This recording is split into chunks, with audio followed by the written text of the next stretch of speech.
So with the Pomodoro, it allows you to set a time. Okay, I'm going to work for 30 minutes or 45 minutes. And then I'm setting this like timer that alerts me to go take a break. And so that's a good way to like, for people who are like, who can't, who won't take a break or they forget to take a break, this can do that because it will recharge your brain, that Yeah. break. Yeah. So what should we do during those breaks? Because it can easily be that you have a break and now you just take your phone out and you sit on your phone. Oh, I had a break. So what do you usually do, or like what would you suggest to do during those breaks? Well, I think looking at the computer or scrolling through social media probably is not the best thing. I mean, I like doing things like you can put away laundry, you can do house stuff, water the plants, go for a walk, Mhm. stretch, even just watch TV. I mean, because it's more passive. Mhm. I think that if we're doing an Google search on something or that's more active. So I like to just kind of just something mindless, you know what I mean? Like Mhm. because you want the brain to kind of you just want them to just kind of rest and kind of get ready again, because Yeah. it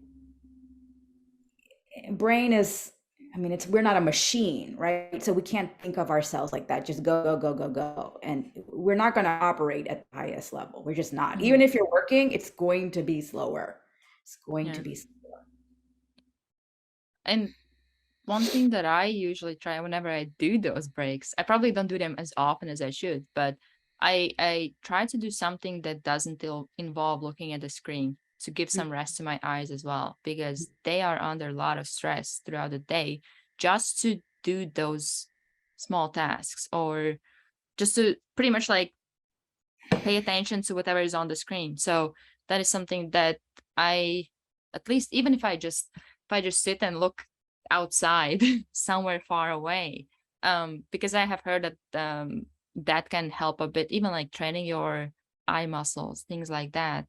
Because when you and that also affects I think I just assume your concentration, because when you have to look at the screen all day, you have to concentrate. You have to Yeah. um even like the interesting fact that I think Dr. Huberman was talking about it, where eyes are actually part of your brain. They Yeah. are, and when he said it, I was like, wow, this is so interesting. But okay, so during the breaks, you um ideally no devices, do something or like TV or something like that that doesn't involve like actual work, so that Mm-hmm. your brain can recharge. Mm-hmm. And is there maybe some guidelines on what you would suggest to start with? Because I think um, it might be different for everybody, as you said, but I think it's good to have some at least general guidelines to start with. Mm-hmm. Yeah, I like I like movement. I think movement is the best. Get up and walk around, Mhm. stretch. Maybe you don't have like a lot of time to do a whole big walk, but you could just like walk in the Yeah. yard or something like that. Just getting up and move, change your position, right? Mm. Change your position because that's going to impact your brain too, okay? Because it's like another level of um I guess processing. It's responding to your movement, right? And Mhm. so I like movement because again, when we're sitting and working, what are we doing? We're sedentary. We're Yeah. literally just like this. So it's like our brains need a break, but I think our whole body needs a break, right? Just being in this can be very fatiguing actually. We don't think of it like Yeah. they're like, "Oh, I'm sitting. Why am I tired?" But we're tired because we're not moving. We haven't moved for an hour or 2 hours, right? Yeah, and it's so interesting how it seems that the more you move, the more tired you get. But like that, this is actually something that I really noticed when I got more to like sitting lifestyle, let's say, where I was surprised at how tired I would feel, because after a few hours I'm like, I'm exhausted, because I was used to be moving a Yeah. lot or move often. And then when I get into this like, let's just sit pretty much all day, my body just didn't like it. That's why I just kept going either on like a quick walk or something like that, which I didn't really do years before, where that was my usual routine, just work all day, sit on and things like that. But I literally felt that craving to just get up and move. Otherwise, Hmm. I feel like it's so tiring. Yeah, it is. It is tiring to sit in one spot, and then it's like when it's time to go to sleep, we actually haven't built up our sleep drive, which is our engine. Mhm. So that's a whole nother thing. But yeah, it is fatiguing. Fatiguing. Okay, so we kind of covered the rest. 10-15 minutes, do something that doesn't really involve your brain actively engaged in something, to give it some rest and so that you can get back better. Now, eating times. Can you talk more about eating times and how those are affecting your performance or ability to focus or even sleep? Hmm. Yeah. So like if we have irregular eating times, then we're going to be feeling like if I decide like, today I'm going to eat at 2 p.m. or I'm going to eat at this time, then you got to like just imagine that, because now your work is revolved around when you're eating. So if you keep changing up your eating times, your whole day and rhythm of your day is off. And that's kind of that can be that in itself can affect your performance because everything is constantly changing. We have to think of our meal times, our sleeping times, our waking up times as anchors. They're Mhm. anchors in your day. We all need anchors. Otherwise, the day feels chaotic, or we feel like we're not being as productive as we could be. So make the waking time, your eating time, those things should be steady, right? Because then it's like, okay, well, you know, everything is constantly changing and fluxing and like that. And of course, we're going to have days where you're just like, oh man, I can't eat right now. This thing came up, this Mhm. emergency thing, and then we put it off. But otherwise, why are we waking up at different times, going to, eating at different times? If I wake up later, I'm going to eat it later, right? Mhm. Naturally. And then that's going to put me later into dinner. And then it's Mm. like everything is kind of like, you know, it's kind of Yeah. messy. Okay. So mainly anchor times. I love the idea about anchors because I feel it also gives some kind of probably routine or rhythm in the day or the way your life is or that day is happening. And that's something that I know that for me it also gives me, let's say if I don't have it or I don't have certain rhythm in the day, I feel like it's more stressful. It feels more chaotic. And Hmm. it doesn't really, it's not necessarily that it actually is more chaotic, but it feels more chaotic because you feel there's less order, even though 2 days can be the same. But if you have order or some kind of, as you said, like anchors in that day, you still feel a bit more in charge. And the more in charge you feel, you are, I think, or like you feel that you are, the less maybe you can be stressed, or maybe there's less things that can additionally stress you to whatever stress you have. Um, but that's something that I haven't really thought about using eating times as anchors because for me, it's more like just having time blocks for certain things that I do this until this time, but after this time, I don't go over that time. Um, and or even like communication times, having calls, things like that, second part of the day. That's when I talk. First part of the day, I'm pretty much on mute. I do some work that doesn't involve talking to people, pretty much. Um, but or same for me, another thing was workouts because I would do one in the morning and then one like midday, something like that.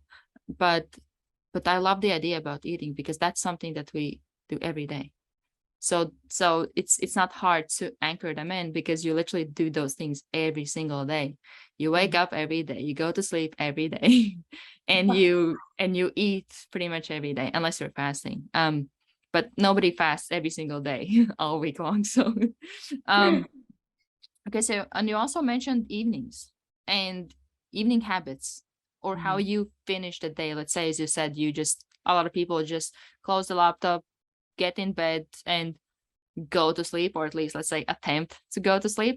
Are there any kind of evening habits that you would recommend to do, or even before that, how much time you should have before finishing work and then going to sleep? Yeah, so that varies from people to people. People with who are highly have highly sensitive bodies, where I would even say like don't work past 7:30 if you're Mhm, going to bed at like 10, because they really need a lot more decompressing and downtime. Otherwise, I would say like a good hour at least, mhm, with no like looking at it, electronics and checking emails and doing all that kind of stuff. Because again, you're mhm, alerting your brain. We don't want to, we want to quiet the mind, to quiet the brain for mhm. preparation for sleep, Okay, right? so and what are the things that we can do to quiet the brain before the sleep? Leisure reading, you can do that. You can listen to music. You can, hey, you can even watch TV as long as it's Mhm, not like highly engaging, like your general sitcoms or something like mhm. that, or the animal show, Discovery Yeah. Channel. Nothing like a thriller or anything that keeps you at the edge, because that's kind of Mhm, arousing, right?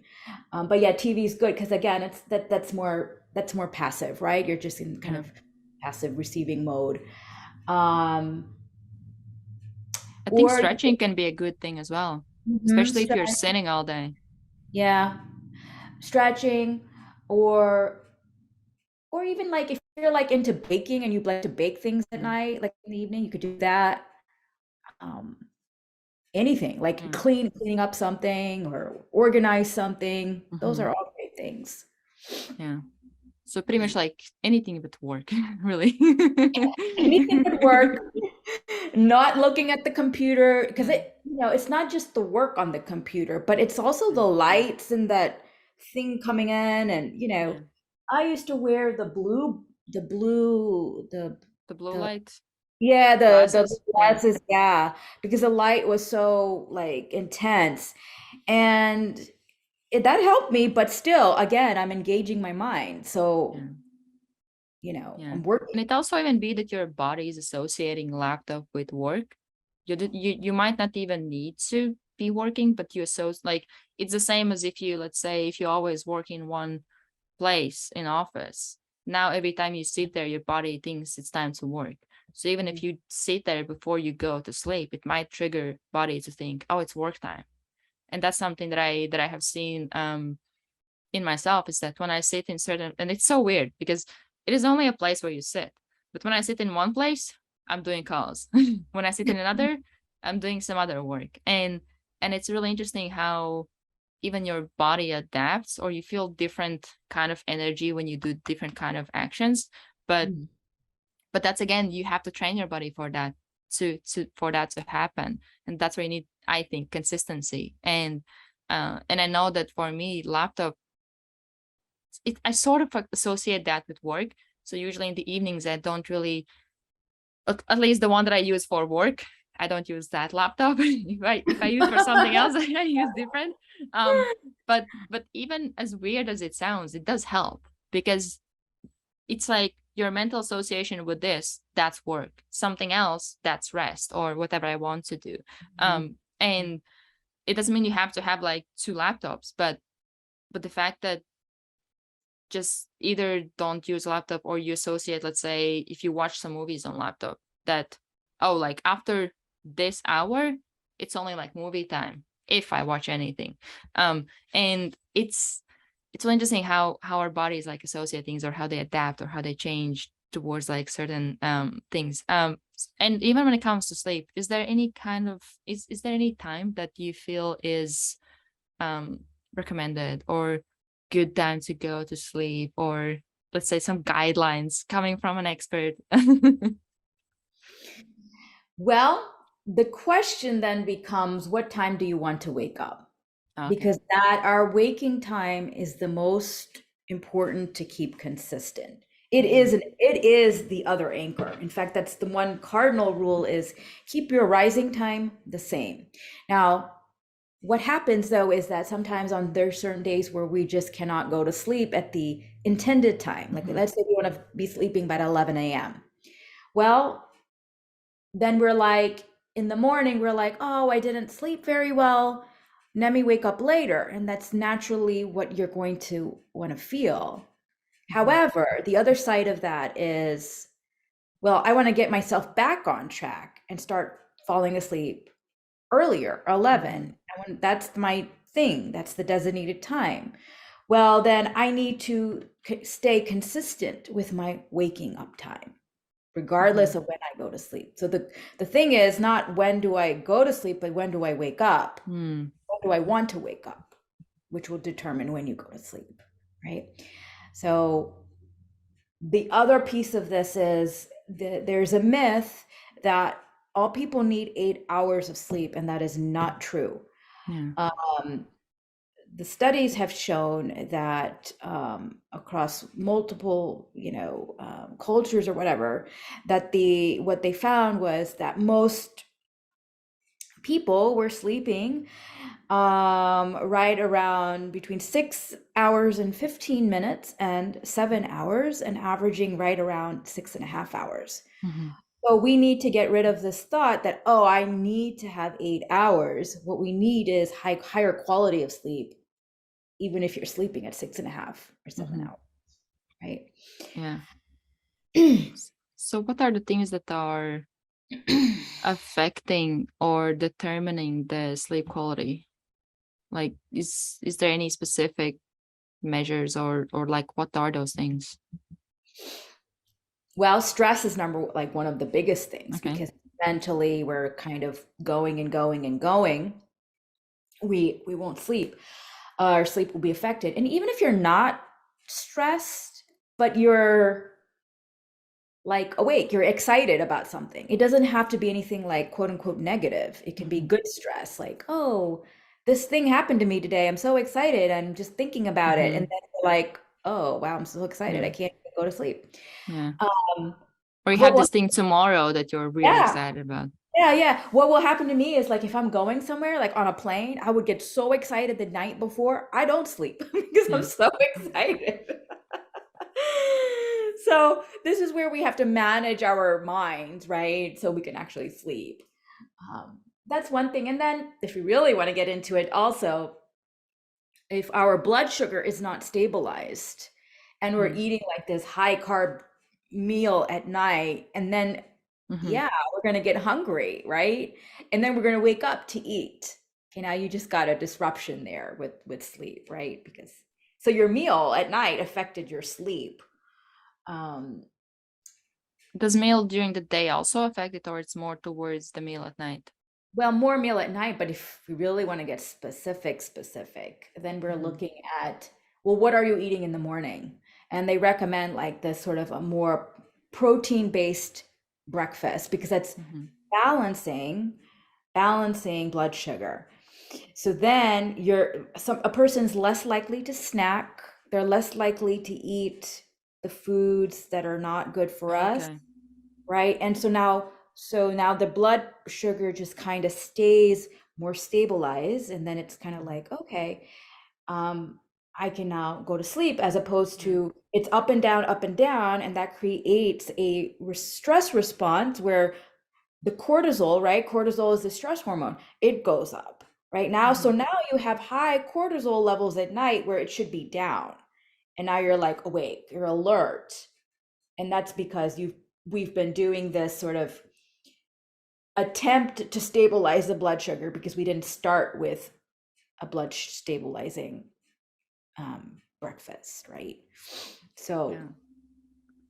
So in a way, what you eat in a breakfast can help you to avoid eating what you shouldn't in before at going night. to sleep. Hmm. Yeah. Hmm. That is interesting because like naturally it's like, okay, so I just don't eat in the evening. But then by the time evening comes, you kind of act on it and you know and you now end up doing what you said you like will not do. So okay, so mainly it's more towards protein. Is there any I don't know, like even like foods that are good to eat in the morning, or like, because when it comes to protein, what is it that could be good to eat in morning as like breakfast with like at least good enough levels of protein? Yeah. Well, again, this could be challenging depending on like if somebody's vegetarian, they can go for the more plant-based protein. If they're non-vegetarian, then we're looking at like I don't know, like sausage, or even if you're plant-based, you can include cheese. I mean, you Mm-hmm. can really get creative with this. Avocado, I Mm-hmm. mean, yeah, avocados are good too because it's filling. That's not really protein, but it's healthy fats. And then Mm-hmm. eggs. I eat eggs because that just carries me. I can Mm-hmm. eat eggs at 7, and I am good. Really, I'm good at 12 Mm-hmm. noon because I've had eggs. But then I also have, again, it's like balance, right? You can have a piece of toast, and then you can have like a piece of fruit.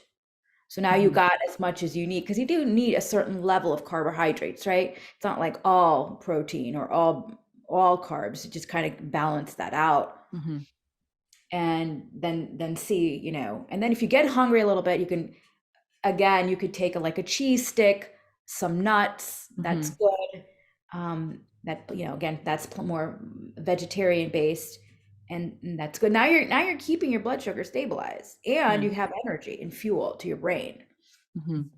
Yeah. And does that also play a role in your energy management, where a lot of times we feel like midday energy crash, where you just feel tired and you want like, eh, is there a way, or like, do you know, like, maybe you can talk more on what is causing that or main reasons of it, and then maybe are there any ways how it can be resolved or avoided? Yeah, so that is exactly what used to happen to me. It's like 2 p.m. and it's like I'm tired and sleepy and like we're all yawning. And it was like this thing in the office. Like we were Yeah. all like that. We're like, oh, let me get my caffeine, let me get some chocolate and all this thing to kind of perk up. Mm-hmm. And to a certain degree, there is a sort of a natural rhythm at that time where our energy dips, but it Mm-hmm. shouldn't be dipping so low. You're like, oh my God, I need to go take a nap. Like it Mm-hmm. shouldn't be that much down, slightly down. So I remember like, okay, what's going on here? Like I was talking to my doctor, and she was like, well, what are you eating? And I was like, oh, well, she's like, what'd you have for lunch? I was like, oh, I had pasta. So she's like, oh, well, there you go. Where is your protein? Where is this? What did you have for breakfast? All this. And breakfast was almond milk and a granola bar. That's just Mm-hmm. unsustainable. So now it's like my breakfast is that, my lunch was pasta. And it's like, oh, yeah, of course, it makes sense. So then what I started to do, I changed everything up. Breakfast was eggs, lunchtime, I had like chicken and a salad or Mm-hmm. something. And then at 2 o'clock, if I'm feeling that, I don't go for the caffeine and sugar. I have these little turkey balls with cheese sticks. Mm-hmm. And so now I have more sustainable energy and I'm not dipping and I'm not like so tired. I actually could perform. I could get my work done. And So it's everybody mainly else. being the change in diet. Yeah, it was a change in diet. It was really a change of diet. But, also it's like, okay, I'm not getting hungry at night, right? I'm Mm-hmm. not getting like 9 o'clock. I'm eating again. Because sometimes we're eating at 9 because we didn't have what we needed from the earlier part of the day. Not so much that our dinner isn't right, but again, what did you eat for breakfast? What did you eat for lunch? What was your snack? Like it all has this cumulative effect, right? And Mm-hmm. so it's almost like we really have to pay attention so like in detail. Like what are we eating? How are we approaching our morning? What are our anchors? What are we doing? And it would Mm-hmm. be interesting, I think, people to track for a week in increments of hours. Like what am I doing? What am I Mm-hmm. eating? What am I? Yeah. And then those answers kind of appear, and then you start to Mhm. see why it's happening. Okay, so that's interesting that you also said about that when you approach it with that diet, you don't really feel that you need to eat in the evening, because I assume that also affects your energy the next day, because during the night your body's working on this food, or the process of actually like dealing Yeah. with it. Mhm. That And digestive process is yeah. interfering with sleep too if you eat really late. Okay. Yeah. I think that's where I was getting at. I just forgot the word digestive. um, that's why I was like dealing with it. Um, okay, so that's interesting. So you would say that the main thing that really helps to deal with those crashes is the diet. Is there anything else? Or it's like that, or let's say, as you said, also not eating in the evening. Is there anything else on top of that? Um, well, I think that caffeine can be of um, I think in small amounts it's good, but then there Mhm. are people who cannot tolerate caffeine. It just makes them too awake. So I think people have to look at their individual bodies. Some people can drink a caffeinated thing, but not after 2 p.m. So really looking at what your tolerance is around caffeinated drinks and Mhm. beverages. Yeah.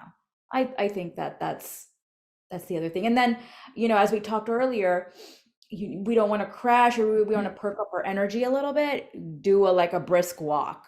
And that's always good, Mm. especially at that time at 2, 3 o'clock, get up and move around just to kind of give that boost. Yeah. Um, because again, like I said, there is a natural like dip in energy at 2. There, you're not going to feel the same as at 10, and Mhm. that is the circadian rhythms at play. So it's Oh, okay. you're not supposed to be feeling like woohoo at 10, like at 2 at 10 a.m. Just Mhm. doesn't happen.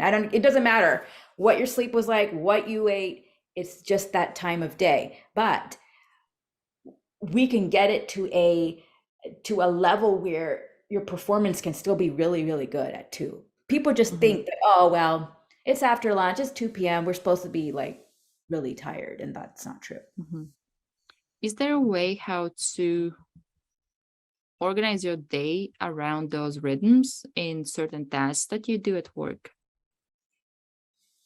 Yeah, yeah. I mean, maybe at 2 o'clock would not be a good time to maybe between 2 and 4 you maybe have one client, or instead of like two clients, Mhm. or maybe if somebody is writing, they do a lot of writing, blog writing or writing posts, that 2 o'clock time may not be the best time. Maybe Mhm. that it's at 10 a.m. when the mind is at its best Yeah. and sharp. um, I would think in terms of like, you know how challenging is this task from 1 to 10? And if Yeah. it is, then what is my best time, depending on how challenging it is. Mhm. That might be the time to answer all the emails. Yeah, emails is a great time for that, or following up with Yeah. somebody, or whatever. It may not be a great time to do like a sales call. You know what I mean? Mhm. Like maybe the Yeah. brain alert for that as Okay. alert. That is interesting because that makes a lot of sense. And it's interesting that we have these rhythms even when we are awake. It's not just, oh, you have these rhythms just when you're asleep. So how do they look during the day? Like, is there anything else apart from this dip towards, like, let's say 2 p.m. around that time? In terms of rhythms, I mean, then if we look at it on the flip side, the best level of alertness or rhythm could be at that 10 a.m. or 9 a.m. time, right? And then when we're waking up in the morning at 6:30, maybe that is a time where we should be looking at that as, okay, what is my energy level right now, and what would be a good task to do at this time. Obviously I'm not Yeah. fully awake and alert, and that readiness isn't there to go, but I could be doing tasks like, you know answering a couple emails, or reviewing my calendar, Yeah. or something like that. So Yeah. like, okay, I'm going to treat my 6:30 time, or 7 or 8 or whatever, as the same as my maybe like my 2 p.m. Again, Mm-hmm. that depends. Some people can get up at 6:30 and then they're just ready to go at 7:30. They're just Yeah. ready, you know. Yeah. But and some people aren't. They're like, okay, well, I need to get up and move. Maybe I need to go do my exercise. Mm-hmm. I've seen Is people do. there is the night owl and early bird thing true? That I heard somewhere that naturally everybody is wired a bit differently, where and I think it was around like 50-50. I can't really quote on that. I just think I just thought from what I remember, that and I read it that for people that are night owls, for them being in the workforce is really challenging because it's adapted to people that wake up early. You start work at 9, so you have to be up like much earlier. And for them, it's a really big challenge to do that because they stay up late. So like maybe you can talk a bit more on this, on like, is that a thing or it's just something that's like made up? There is a thing like that, like the morning lark versus the night owl. Yeah. And, our circadian rhythms are different as people. Some people are just more oriented to the night. They rather just work into the night and then they wake up later. So instead Mhm. of waking up 6:30 or 7, they're waking up at 9, 9:30 or something like that. And I have read about entrepreneurs doing that too, where they just feel like their capacity of the brain is just better at night. Um, and I've seen people take jobs according to, how they're oriented. Like some nurses will work at night. They just like that night because they're just better at night versus the Mhm. day. So there is a thing like that. However, there are things we can still do to manipulate or adjust our circadian Mhm. rhythm. So even if somebody is like, well, I have to work at night. Okay, well then work till 9:30. Okay, then you'll go to bed later and then you'll wake up later. Mhm. So, you could do that, but if you want to, if they prefer to do that, they can do that. Then there's no problem. But what if somebody wants to be an earlier riser, then they can work on doing that, Mhm. boosting the sleep drive, putting the anchors in place, giving themselves some time, watching what they're eating. You can make those adjustments. When Mhm. I had a lot of sleep issues, like for me, I couldn't really start working until 10 a.m., so I had to like find a job that tolerated that. Yeah. So that's what I did. But then, like somewhere along the line, I was just like, okay, I'm working on this. I'm going to work on it so I can be, because a lot of jobs here start at 8. So I have to think about that. How can I work this out? Okay, how can I Mhm. improve this? So then I started working on it, and I did eventually get to I could start a job at 8. And Mhm. at some point, I was even starting a job at like I was working starting at 6:30 a.m. And this is Mhm. me before not being able to do that. So there are things we can do to do that. Mhm. Are there any specific things that you started to do? Well, one of the first things is decide that I'm going Yeah. to wake up at 6:30. I got to have that anchor. Yeah. So that means even doing it on the weekend, because if I'm trying to make those adjustments, I have to be consistent and I need to train my body to be Mhm. consistent. Even if I don't want to, even if I didn't sleep very well, get up at 6:30. That was the first thing. And then um of course I removed all caffeine. And then I did all the things that I could do to just, reduce the mental stress, you know. Mhm. That's a big thing, right? So kind of like actively working on it, that kind of thing. So yeah, I mean, I mean, it's tough. And then that's the thing with insomnia is that it doesn't happen overnight. It can take time. Yeah. I think it's just like any kind of change.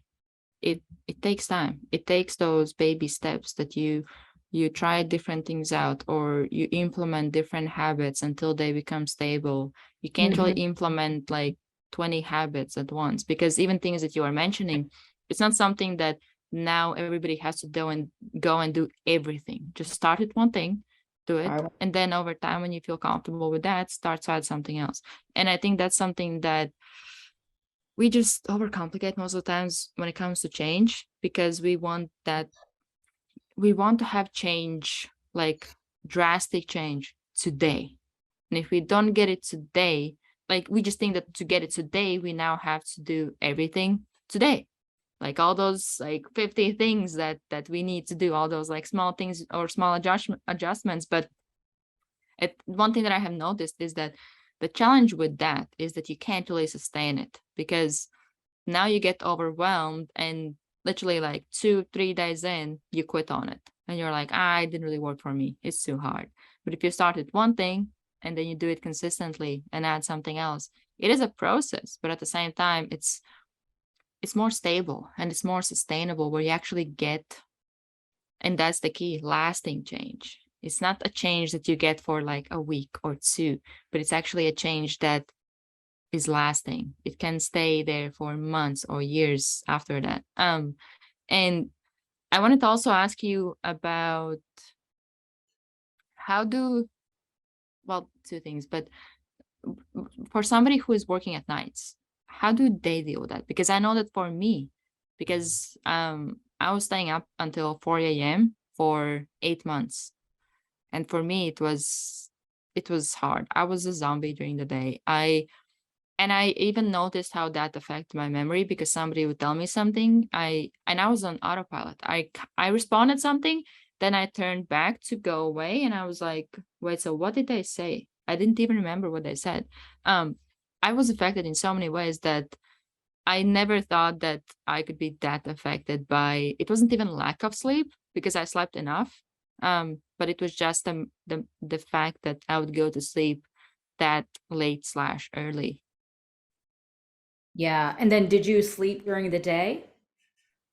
During the day, I think not always, but I always felt that craving to have at least a nap, because it wasn't even that I didn't really feel that I was fully awake during the day, because I always felt like really tired that I would just wanted to sleep. Yeah. Yeah. So, like those people who are, are in those typical night oriented jobs, they treat their night as their day, as other people's Yeah. day. So it's flipped. So when they get off their shift, right, at 5 a.m. or whatever it is, they actually go to bed. They actually go to bed as if it's Yeah. nighttime for us. And they do that 7 hours of sleep or whatever. And then they wake up at night Hmm. to go to work. So that's how they do it. They don't look at it as, okay, I stayed up and I worked or whatever till 4 or 5, and now I'm going to go about my day and do all my things. No, they're like, oh, well, now I have to go to bed. And so Hmm. they just flip it. And if we don't flip it and we're like, oh, well, I'm going to treat the day as it's intended to, then we're going to feel tired because our body's actually needing that sleep that we didn't get the night before, right? Hmm. The previous night. So, yes, and it does impair memory. It impairs concentration, focus, and you're like, Oh oh, yeah. everything, right? It's like you don't even remember what you said last or you did last, or that immediate Yeah. recall. It's so Oh, weird. it's like a zombie. You're half Yeah. awake, half awake. Yeah. And that's the worst feeling. Yeah. I And it's something that I I have had times when I had to stay up until like early in the morning to prepare for exam or something like that. Or I just like talk to a friend or whatever. But that was 8 months, and literally every single day I would be up until 4 a.m. because I had to attend school.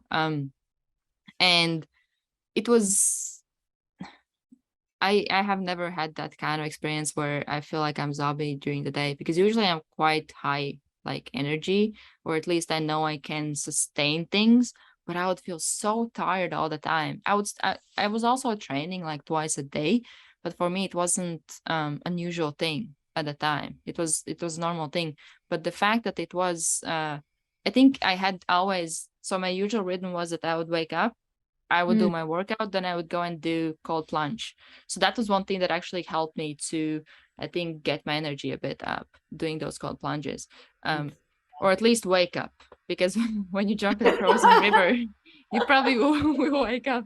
But then, and then I had second workout towards evening time. And I think I was taking a nap. It was like a rhythm that I think I would, after my first workout, or like before second workout, I would take a nap, or after the second, sometime around that time, I would feel like I would be like, I need sleep. Even though like I I feel like I should be able to stay up. I slept like a lot, probably even more than I usually do. But I felt like a zombie. I wasn't able to stay up. And it was so weird because I was like, okay, during the day I actually have to do something. I have to get work done, but I just had no energy to do that. So respect to all people that can sustain that, but for me it was really really hard. It took me 2 months to get back to normal sleep schedule as well. Yeah. I mean, it can take a while. And you know, the thing is with that is I don't try to like shock the body. I just try to go back in increments of 15 minutes, Yeah, wake up or adjust it by 15 minutes rather than, you know, 3 hours or something like that, because it's just really uncomfortable. And then when we do it like that, it's going to take longer, but at least we're doing it in a way that is more sustainable, right? yeah. It's just better. Yeah, and that's again that sustainable change in Mm. instead of just rapidly changing it. I think I tried rapid change and I was like, yeah, it's not working. I can't really I can't really do it rapidly. So I did the same thing, just like small. But even then, it was like my body was set in stone to wake up at 9. And even now, sometimes when I recently started to get back at 5 a.m. and still a lot of times my body, it took me a few weeks just until I started at 5 a.m. and my body would wake up literally around 7:40. And I'm like, no, my usual time is like 5, 6. But I think it's still adjusting after after that time, even though it's been a while. But I usually 7 or 7:30 would be late for me, because when I was a kid, like I don't know, when I was like 10 years old, I started to wake up at 5 a.m. and I would wake up at 5 a.m. literally for, I don't know, 7 years. So that was like a norm to me. But it's really interesting how these rhythms work, because I I can definitely agree to what you said, or it makes sense to wake up at the same time every single day. But and also I wanted to ask you more about stress management, because that is something that is like has huge impact, not only on sleep, but also on performance and our well-being in general, especially nowadays when we have stressors pretty much everywhere. I even noticed that when I sit on social media too long, I notice in my body how my anxiety goes up, and I'm like, okay, this is too much. And I don't even do that often. That's probably why I can notice it quickly at this point. But I Mm. know that when I scroll too much, I literally feel in my body anxiety, and I'm like, okay, that's enough. I have to put it down. Yeah. But maybe you can talk more about stress or stress management, or maybe what are the main stresses that you have seen that people experience, at least people that you work with. Well, you know, I just hear like stress from they have a high workload. Like they just don't know how to Mhm.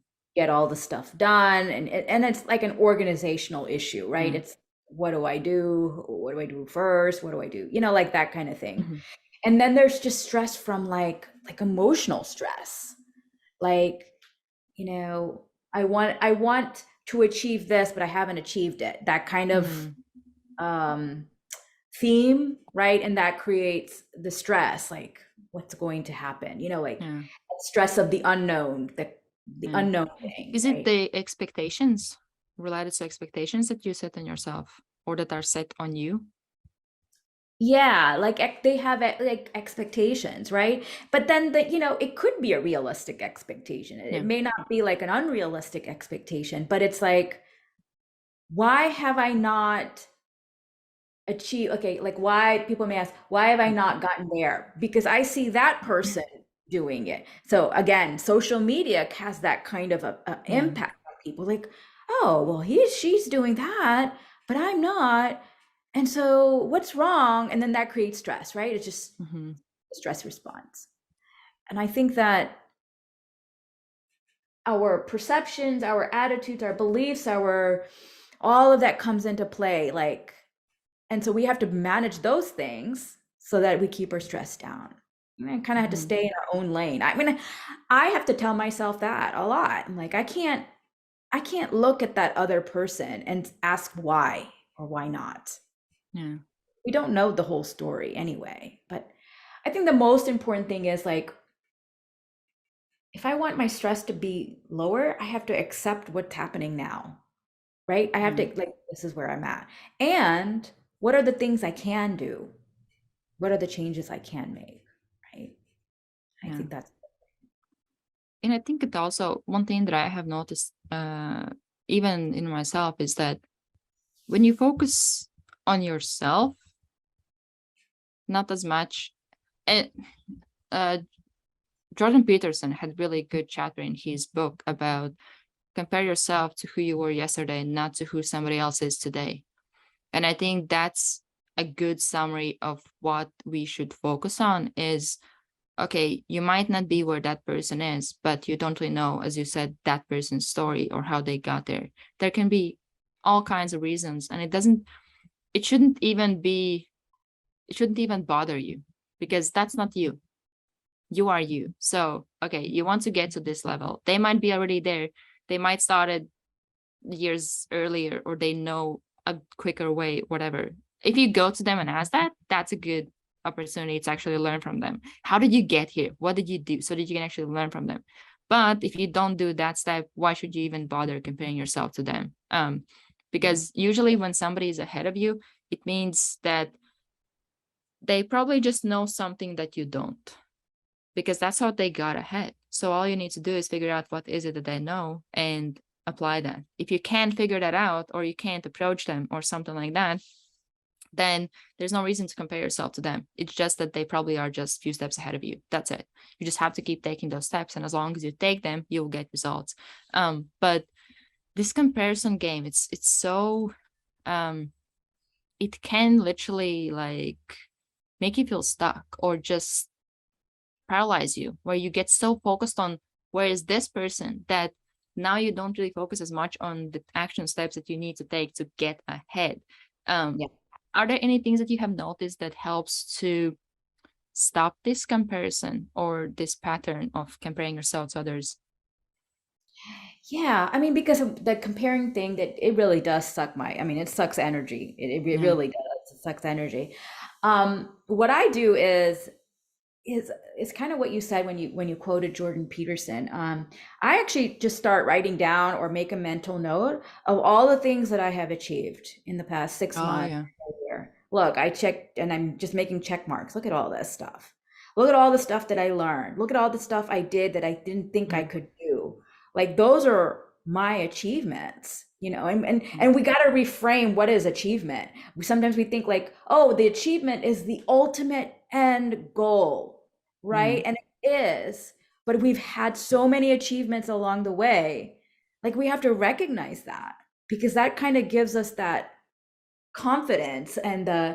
the power to keep going, you Yeah. know. And also, one thing that I recently posted on LinkedIn, that don't judge the value of journey based on the result, in a sense that a lot of times we think whether the journey was worth it or not towards whatever the goal based on the result, whether you achieved it or not. If you didn't achieve it, this was a waste of time. All this time that I was doing this, it was a waste of time because I didn't achieve this goal.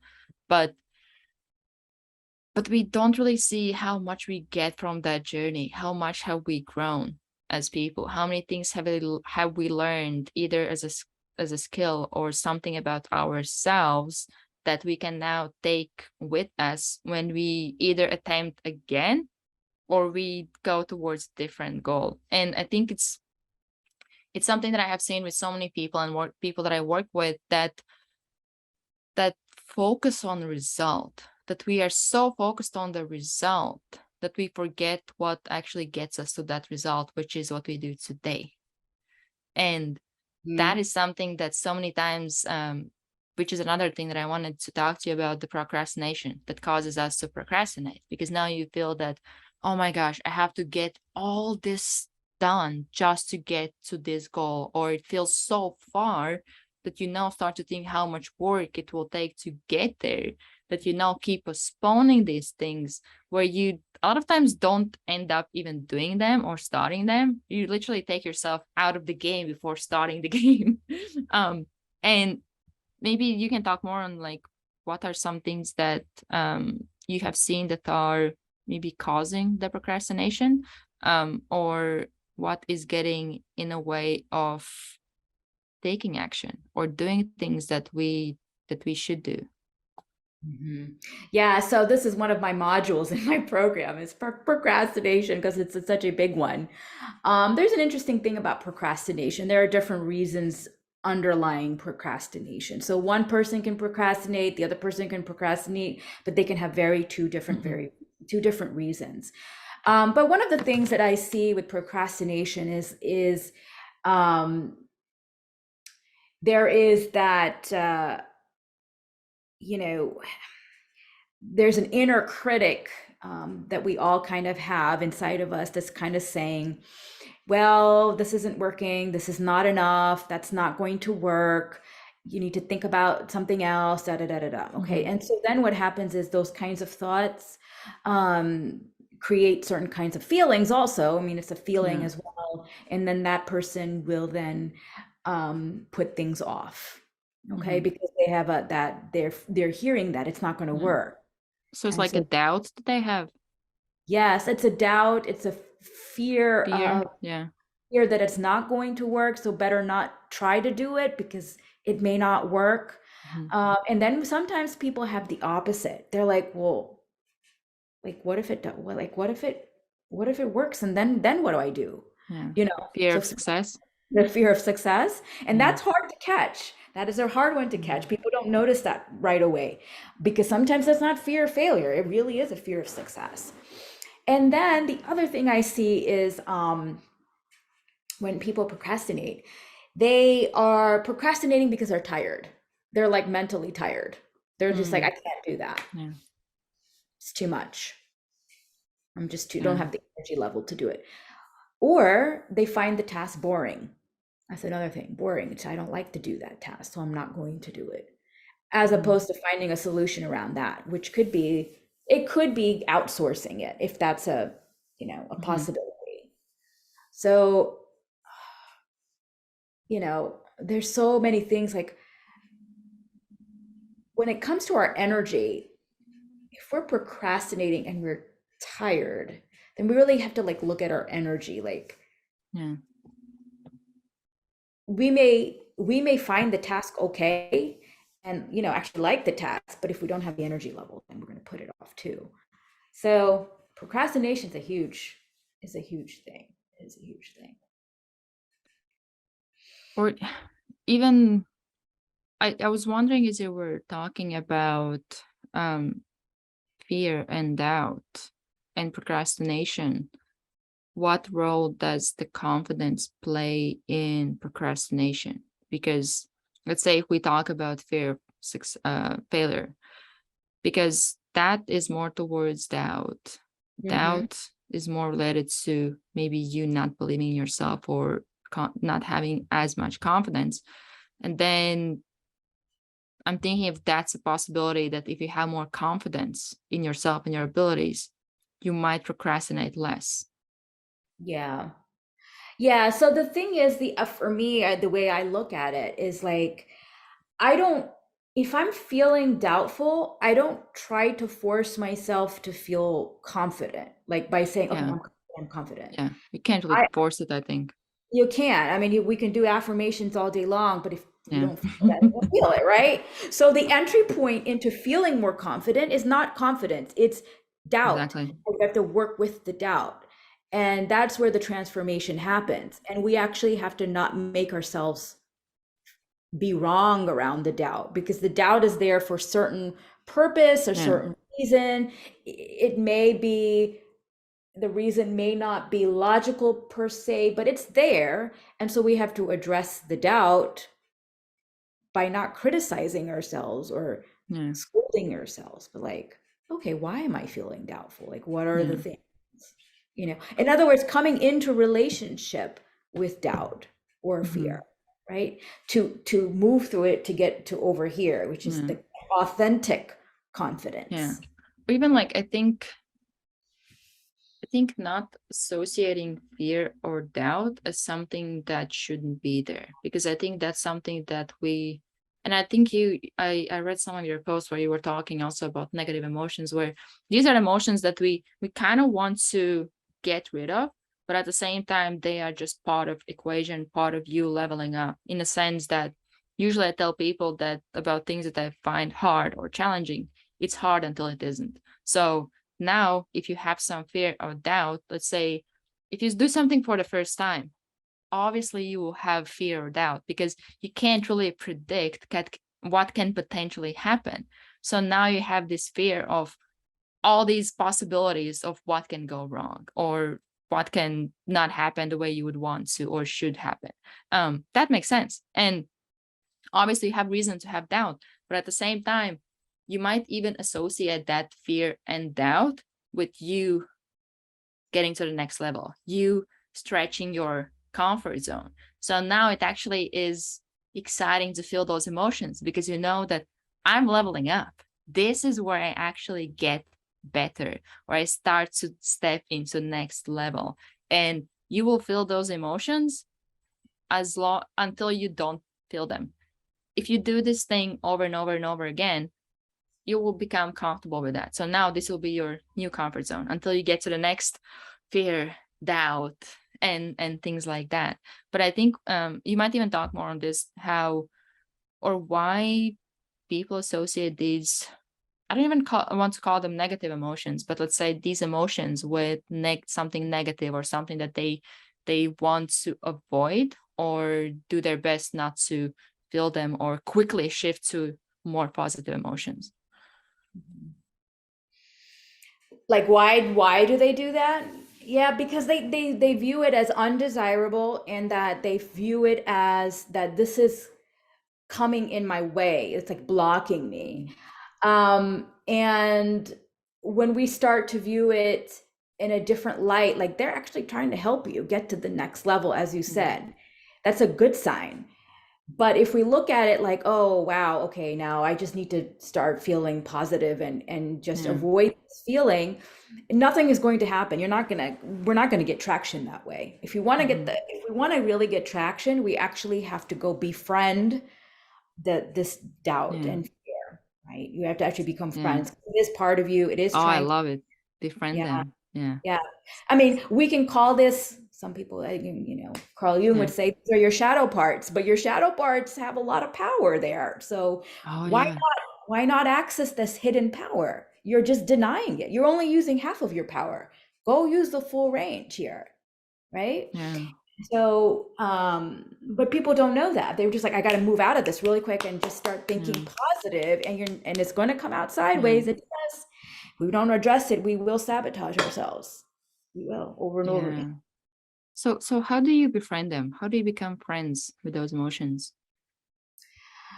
By saying things like, okay, you're here. Thank you. You're trying to tell me something. Let me Hmm. just hear everything you have to say. It's kind Yeah. of like inviting a friend in and saying, oh, come Hmm. have a seat. Sit down. Let's talk about whatever. I want to hear it. Thank you. Thank you. I appreciate you coming because it is trying to help you. Now, here's Hmm. the thing. It may feel like it's not helping you because that part of us, we're really getting deep into this, but I'll just Yeah. say that part of us only knows what it knows. It doesn't Yeah. see this whole big picture. And Yeah. so our more mature part of ourselves can say, hey, I hear you. You're afraid of da da da. But do you remember 2 years ago when we did something like this? It all worked out. Do you remember that? And Hmm. so we're developing that relationship with it. And once we come to a place where that part of us, like the doubt, feels heard, then it it quiets down. It's almost like you can feel Mm, it in your body. It's like, oh, I'm not hearing that anymore right now because it feels heard. It's like you have to have all the parts of you feel heard and accept it. This is not about whether it's right or wrong. yeah. Do you, Or good or bad. or good or bad? It's Yeah. like ultimately the question is, do you accept all of you? Because when you can Hmm. accept all of you, then Hmm. you have momentum. Yeah. Because there's nothing that you try to suppress or get rid Nothing to of suppress. quickly. Yeah. There's nothing to Yeah. get rid of. There's nothing to, in fact, it's not even, yeah, it's not getting rid of or suppressing. It's transformation. It's Yeah. transmuting. That's Yeah. all it is. And you might And even use those emotions, not only listen to them or accept them, but actually use them. yeah, you use them Yeah. because it has a certain point of view. Okay. And that's the thing. It's like, okay, this doubt is coming on. Why? What is it? Yeah.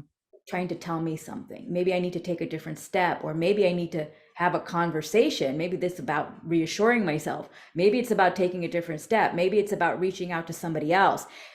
But if we automatically go, oh, well, I can't be doubtful. I'm going to go Hmm. think positive. You're actually denying information, Yeah. valuable information.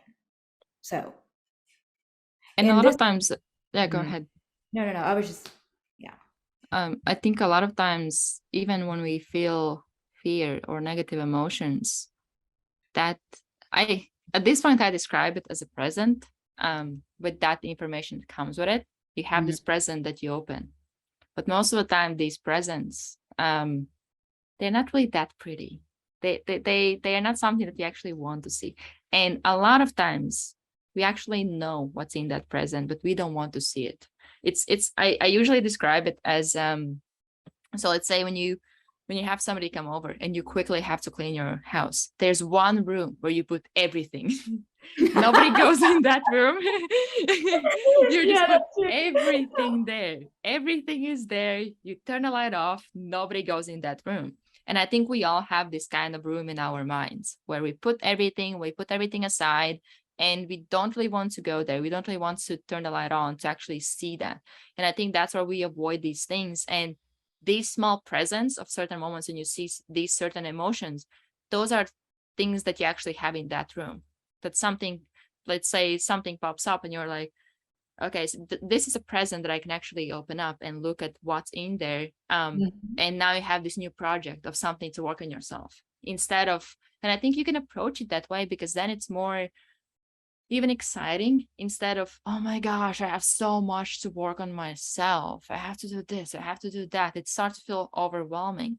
But if you look at it as a fun project of, oh, this is the next thing that I need to work on. What can I do here? How can I don't want to say like succeed at this, but let's say like get better at this or resolve it better or deal with this situation better in the future. Why was I triggered or like whatever? And that is a that is something that I have seen that this association with bad emotions that um, all emotions are is information, but also even if you feel bad emotions um, or emotions that try to stop you from doing certain things, especially if you know that those things you need to get them done to move forward or go to the next level. And many times we allow certain emotions to affect what we do or don't do. And I think that's where awareness plays a big role, but also emotional control, or let's say regulation, where you are aware of your emotions, but you don't allow them to stop you from doing something. Even simple example of waking up in the morning, you feel tired, you don't really want to do it, but you still go and do it. And I Mhm. think that's where you start to get that true power where okay, I have to, and not in a healthy way as well, where you now go and like push it or force it, but in a healthy way where you know that okay, I have to do this uncomfortable call. I have to have this conversation, and instead of avoiding it or giving into those emotions to neglect it, you actually go and do it. Um, can you talk more maybe on mastering your emotions and what's the importance of it?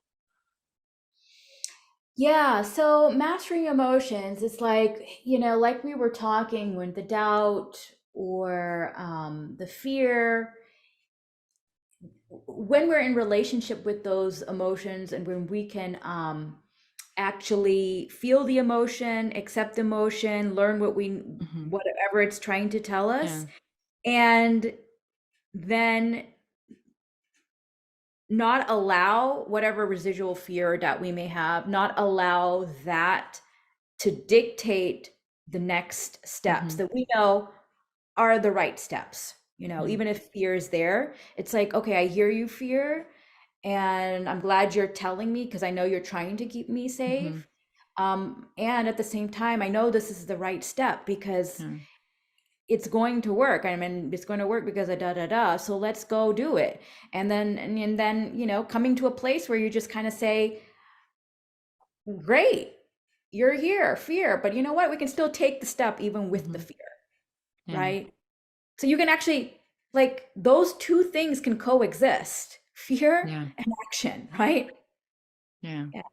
Because if we spend our time getting rid of fear, then that's just doing more Yeah. damage, I think, And to. I don't even think you can get rid of it. No, you It's can't. always It's there. it's always there. It's primitive. Yeah. It's very, very Yeah. primitive. Yeah.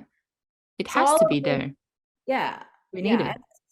Yeah, you need it. It's yeah, we do need it. And that's why when I read certain things on social media, wherever on the internet, you'll get rid of all your fear and everything is going to be good. And you just do this meditation here and you do this little affirmation here and you'll be good to go.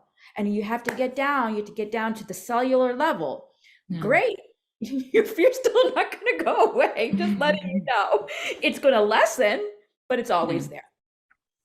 Or even it might not even lessen, but its power over you becomes Mhm. less. Where Yeah, the you might still feel the same. And even I don't even think that if you feel, I actually think that, not don't think that, that if you feel fear, or let's say if you don't feel fear, you're just being too comfortable. You're living in a setting that doesn't really um, make you grow. Because every time when you grow, that's being outside of comfort zone. The moment you are outside of your comfort zone, that's where you feel the fear. So I even associate fear with growth. You can't really grow if you're not afraid, because then you just keep going in circles of what is comfortable, or your growth is really small and it's just within your comfort zone. So that way, if you don't really, or like if you put yourself in a situation where you don't feel the fear, you actually limit your growth, because you need fear to grow. Because the moment you feel fear, you're outside of your comfort zone, and that's where you actually grow. Yeah, I do. I see like that fear as like a a sign that, Yeah, hey, we actually need to go over there. If anything, exactly. go over there. So it's like it's in a way fear is trying to say, yeah, I want to make sure nothing bad happens to you, but it's also revealing Yeah, that's where you need to go. yeah, So yeah. go over Now there. you are outside of your comfort zone. Yeah, This now you're that's the really sign. up. Yeah, you actually stepped out. It's not just one leg or whatever. You actually are outside of your comfort zone. This is where you grow, and that's and and I think once we get that association, you can start to see the power of fear, because if you don't have it, you don't grow. Like real growth, not tiny, small. Usually I call growth within comfort zone more like feel good productivity, where you do things that are kind of productive, but they are feel good. It's not a growth where you actually grow, where you have to be uncomfortable. You have to deal with certain fears. You have to deal with certain negative emotions. You have to do that to grow and to get better. But a lot of times we just choose this, like what you said, this like meditation or affirmations and stuff like that, where which I have nothing against them. They can be really powerful, but a lot of times, and I have seen that with many people, and I know I was one of them at some point. Like I'm not a saint. You live and you learn in a way. That I would do these affirmations, and I don't really do anything outside of them to actually build that life. and you do these affirmations and you just wait. Okay, so at what point does my life get better? Without actually going and taking action to make Right. it better. And this action, that's the uncomfortable action, because you actually have to change your patterns. You have to change certain beliefs and certain things that they're not comfortable to do, but you have to do them. And that's where the real growth happens. Affirmations help maybe to start to do that process or change your Yeah. mindset a bit. They do Yeah. help, but they are not, you won't get those results just by doing affirmations. You actually have to go out there and do something to have that change. And that's something that took me a while to learn, but I see that with so many people. You have this like long morning routine that makes you feel like you're moving forward, where you are moving forward in a way. It's better than doing nothing. But at the same time, a lot of times we do these habits in this area, where actually the area that we need to address is here. And that's where I call it the feel good productivity. You do stuff, but you do it in different direction. Yeah, yeah, yeah. And see, that's a really good point, because we have to catch ourselves, because that's actually a form of procrastination. It's called Oh productive yeah. procrastination. Yeah. And so people justify, oh, but I did this off my list Yeah. and this, but you were doing it to procrastinate on the thing that you really need, that's going to move your Yeah. business, that feels scary, that Yeah. feels whatever they're feeling around Yeah. it. And so I actually made a post on this. I said, this is Oh. productive procrastination. Watch out for this. People comment on that, because people think, I mean, we all do this, by the way. We all Yeah. play these little tricks on our brains. That's just Yeah. one way. Or oh, I don't feel like doing it, so I'm not going to do it, because if it doesn't feel good and Yeah. pleasurable and all this kind of thing, that means that's a sign that I shouldn't do it, and that's a sign that I'm not aligned. There's alignment. How are we going to alignment? And I'm like, okay, this is getting kind of crazy. All Yeah. the stuff I read now with people and their what they say, I'm just not aligned to it. So I'm not doing it. Yeah.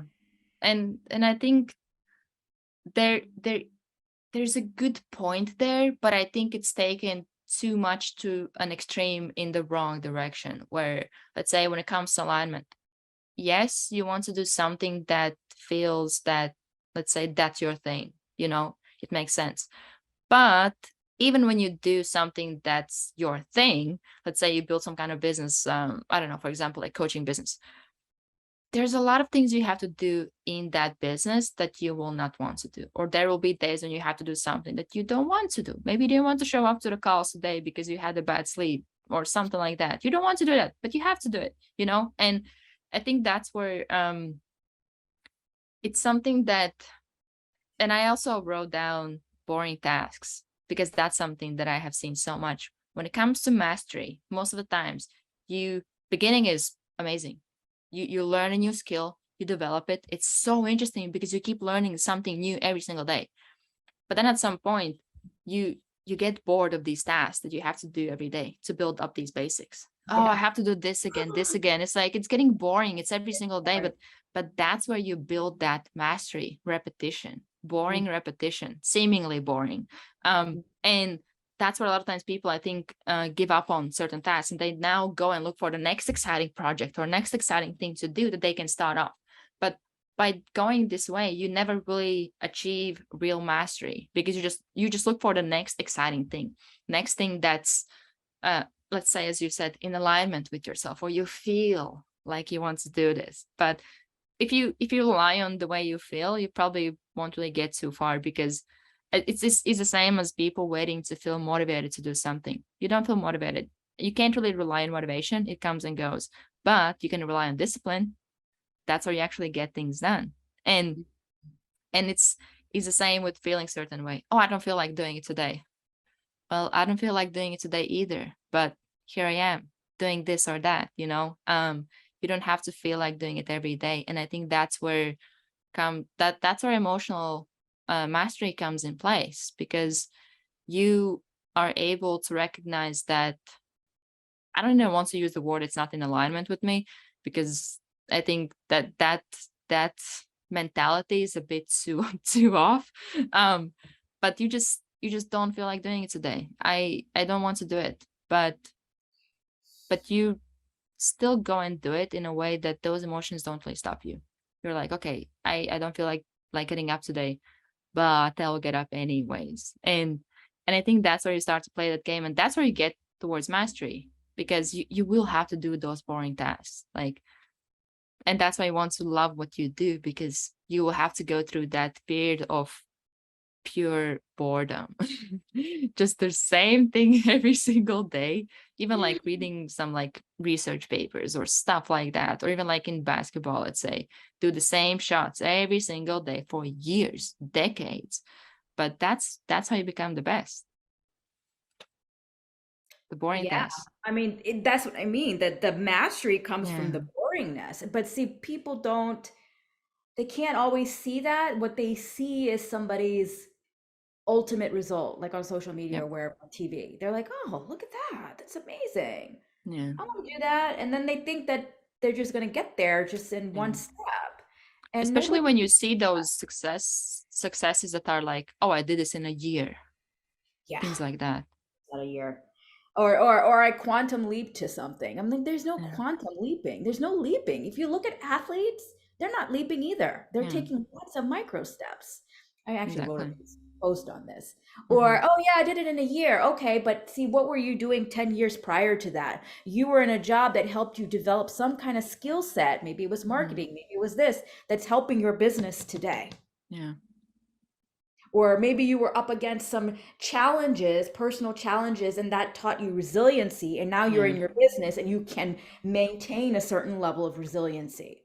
You know, like, but people don't look at that. They just say, They want well, results today.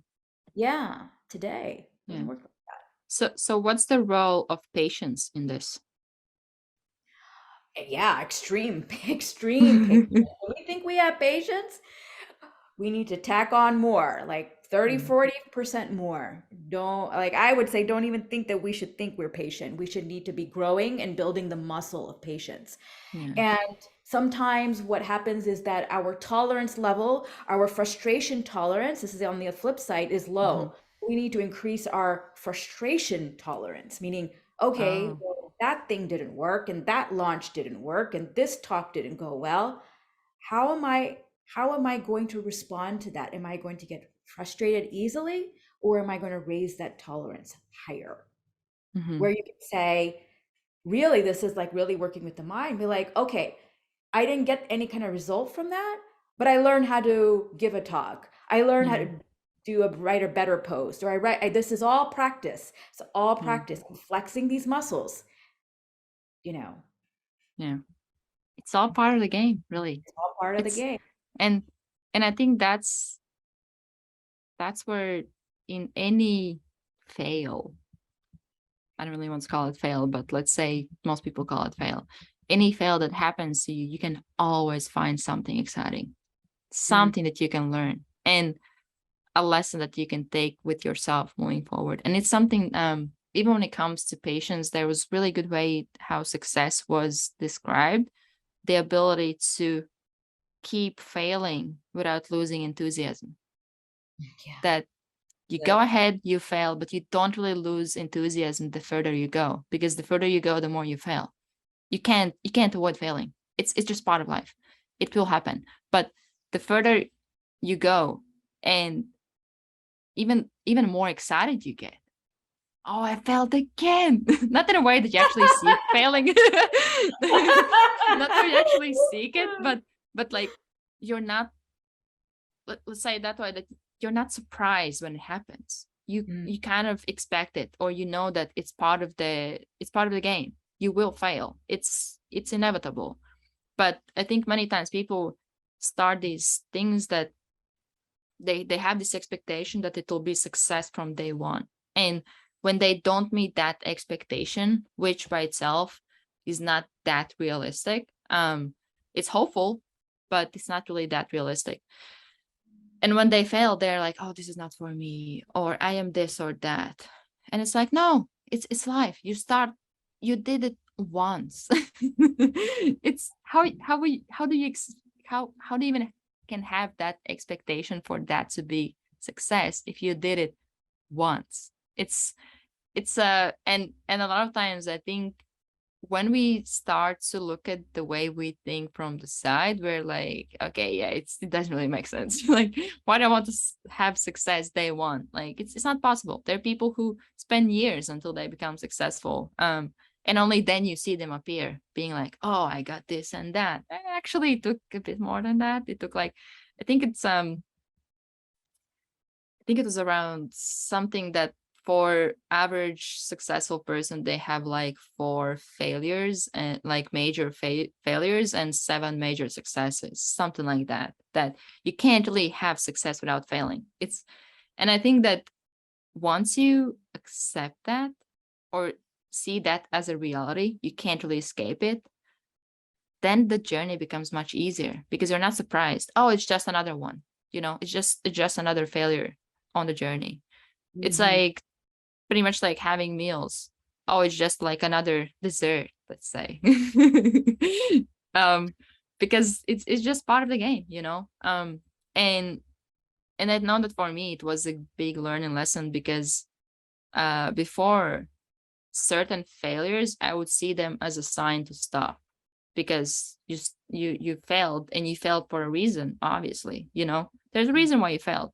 You might not be good enough, you might not be this or that, but now it's more like, okay, it's just another one. Keep going. And all I really need to do, let's say when it comes to success, or anybody really that wants to be successful, all you need to do is go one step further than the person next to you. That's all you need to do. So as Yeah. long as you keep taking those steps and you don't Mhm. give up, you can't really fail. So like there's a really interesting thing that I learned in one training last week, that the opposite of success isn't failure, it's giving up. Because the moment you give up, that's when you fail. As Mhm. long as you don't give up and you keep going, you can't really fail. I know. Yeah, and that I hear that a lot. And I never heard it like that until I did. And I was like, that is so true. There is no like, I haven't failed anything unless I stop. But if I keep Yeah, going, there is nothing. There is no failure. There's yeah, just learning and growing and getting closer. And that was the thing to me. Like I started looking at failure like before I was like you, I'd be like, okay, this is just telling me that it's not meant to be. yeah, And now it's like, oh, I'm learning some things and there are more things for me to learn. yeah, And that's what it's just trying to tell me. So keep yeah. going, so go learn some more things. Yeah. Yeah, all you learn is that there's just something that I don't know. And Yes. now I might have the answer. And then you think you have the answer, you try again, and you're like, oh, it wasn't the right answer. Maybe this answer. You just keep doing it until you kind of unlock the door or you find the right key. But one thing that I wanted to ask you is, do you know what helps to keep going when you don't really have seemingly any results at the beginning? Because that's where I think a lot of times people give up when they don't really see results instantly or quick enough for them to have this motivation to keep going. Yeah. I just wrote a post on that. It's so funny. Yesterday. I haven't posted it yet, but I would say this. There are results happening. They may be very, very small. And we're not, as human beings, we're not trained or why, or we're not used to thinking like that. Like, oh, like there's nothing happening, there's zero, right? Yeah, But there are things happening. If we watch and look closely and tune into ourselves, there are results, even tangible ones. You can yeah, touch it, really yeah. pay attention. Keeping in mind that we actually do something or take action. Yeah, yeah, yeah. I mean, obviously, if you're not Yeah. sitting there not doing anything, oh, nothing's gonna fly Yeah. fall out of the Nothing sky. is happening. I don't get any Yeah. clients. So it could be something like this. Nothing is happening. I'm giving some lives. I mean, this is my story, right? Yeah. Nothing is happening, but something is happening. I'm getting better at delivering lives. I'm actually comfortable now. I don't feel Yeah. nervous. This is great. I can look at the laptop, Mm-hmm. whatever, right? I'm a better public speaker. That's a result, Yeah. right? And so we got to look for these like I call it seemingly small things, but they're not actually small things. Yeah. They're big things after a while because they compound. It's Mm-hmm. called the law of Yeah. compounding. There's a whole book out on that. Mm-hmm. The Compound second, effect. huh? The compound Yeah. effect. Yeah. Yeah, I That's a believe good book. that. That's a real thing. Yeah. It's the way he describes it. But the other thing is, and I start doing these kinds of things with myself. I say, okay, I don't have this result, and I'm just going to fully accept where I am right now. It is Yeah. okay. That doesn't mean I'm not talented, doesn't mean I'm not smart, doesn't mean anything about me other than Yeah. there's something I don't know that I need to know, right? There's, it's more growth. Okay, so good. I accept it. And when I get to a place of acceptance, like real embodied acceptance, then it's like I can move to the next step into, okay, this is what's happening. Yeah. These are some possible solutions. Maybe I can do this. And all the brainstorming stuff Yeah. happens. And then the solution arrives, it gets Yeah. discovered because I approached it from a place of compassion, acceptance. I am making gains. And Mm-hmm. now that just creates spaciousness in the mind Yeah. for solutions, right? And so Yeah. then that actually helps me move forward is the recognition of my results so far, the smaller results, and the acceptance of where I am. Yeah. And I think it's also on what results are we actually focusing on? Because I think a lot of times, even when we set goals that we can't really control. So let's say I want to earn this amount of money. Okay, but how do you actually get to that money? You talk to people, you do sales calls, things like that. So Mhm. instead, set a goal on how many sales calls you want to make. And if you make enough of them, you will get that result. But then let's say if you set financial goal, you're just sitting and waiting, okay, when will it come? When will I have this number in my Right, account? yeah. But I think that's another thing that even when we, as you said about measuring the results, it's a lot of times I think when we measure these results, we look at the wrong thing, or we we measure the wrong thing. Even the fact that, let's say, your example about lives, the fact that you did live, that's a result. And I Mhm. think that's something that a lot of times, as you said, like it seems like a small thing, but it isn't. Because I assume that maybe some years ago, that might feel scary to do that. Just doing a live, no way, no chance. I don't want to do that. I don't want to see my face on camera or like live. Are you kidding me? I can mess it up and everybody sees that. But now, like, it's not a big thing. I just do it, show up, do my live. And that's something that I feel and I know I had similar thing with um where I would focus on the wrong results. Not the Mm. wrong results, but seemingly the results that, in a way, are outside of my control. Because we set this goal, even let's say with following on social media. I want to have this many followers.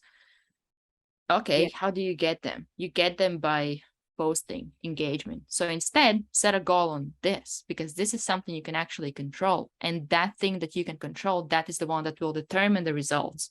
So that is something that once I realized that and started to change that, I think the biggest place where I learned about it was, well, one is life, but but also the book Atomic Habits. He talks a lot about this Yeah. as well. And that's where I started to see that, oh, so this is how you change your life. You don't really change your life by focusing on results that you can't really control, or the outcomes that those outcomes actually are just a result of action steps you take. So now the more you focus on action steps, the more you actually control the result. And I think that's where a lot of times people feel that I just kind of set a goal, just put it out there, but I don't really have any action steps in place to get to that goal. Or I Mhm. make them that goal so big that my action steps don't really reflect my ability to achieve them, or I don't really make those I call them like baby steps. I don't make those baby steps where they actually can get me to that result. I make them too small. And then I'm surprised why I didn't get this goal and I beat myself up for it. Well, look at your actions and you will see why you didn't achieve that goal. It's in a way, it's seemingly like common sense, but I think it's something that we are just living in a society where all you see is results, results, results, but you don't really get results by focusing on the result. You do results, you get results by taking actions. Those are the ones that take you to that result. Yeah, yeah, yeah. I was reading a book on all this, and I actually had a module on this, but it says these kinds of action steps or habits, or they called it lag measures. So it's Mm, like, like people who want to, let's say, lose weight, they're so focused on the 20-pound weight loss that their focus is in the wrong place, actually. I mean, yeah, yeah, they should have an ultimate goal, but the focus should be, well, how many times did I exercise this week? yeah, Did I do that?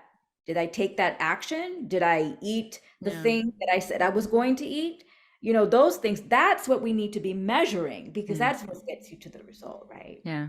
And it's So, also easier to measure that because all you need to do is measure what you do today. And you can make it especially at the beginning, because I think that's where a lot of times people overcomplicate it as well. You make it small. So let's say um, eat one fruit, something that is seemingly small, but you're now putting yourself in a position where you slowly start to change something. Or let's say eat one healthy meal, at least one healthy meal. If you're mhm, used to eating like only unhealthy foods, eat at least one healthy meal. mhm. 5 minutes exercise. And I think that's where, and that's another thing, like compound effect, where it seems really, really like so small. Why would I do that? It doesn't change anything. Oh, yes, it does. Because now you are just starting off and you're building this habit of doing it. And the more you get used to doing it, the more you will start to want to do more. Because Mm. now 5 minutes any day, it can be easily 10, 15 minutes. Or that one meal, you might be, well, I might as well do two. Or the whole day, you're like, actually, I started with this one meal, and then towards the second part of the day, I didn't want to do anything unhealthy because I kind of felt good about this first meal, and I ended up doing like the whole day eating healthy. And I think that's where we just don't. And at the same time, if you would be like no cheat meals, nothing unhealthy for like 3 months, how long you will be able to sustain that? Few days Yeah. max. And then you beat yourself up. Oh my gosh, I'm this and that. But that's where it comes, that power of small steps. It doesn't have to be huge. Um, okay, so is there anything that you might want to leave the listeners with as we slowly close off? Well, we talked about a lot of we talked about a lot of different things. I think, with starting with the sleep, just really like looking at your day, because what we're doing in our day and how we approach our day is going to affect our sleep. Mhm, Understanding the anchors and just putting those in place, having a consistent rising time. Think about how you're ending your day too. Are you just shutting the laptop down and then jumping into bed and then mhm, and expecting to sleep? How do we approach our morning and how we approach our evening? And then with the things around the so-called negative emotions, the self-doubt and fear, how we need to reframe those things, like how we look at that. Instead of an adversary, we look at it as an ally, mhm. because it wants us to know certain things, and Yeah, it is informing us, and it's also letting us know that this is where we need to go, yeah, oftentimes, right? And so that's a good thing. It's like, oh, okay, let's let's go there, way out of the comfort zone yeah, to progress. yeah. I love that. Well, thank you for coming. It was Oh. amazing having you on. And hopefully we can do this another time because I feel there were so many topics that we didn't even get to as we were talking. Yeah, yeah, it was my pleasure.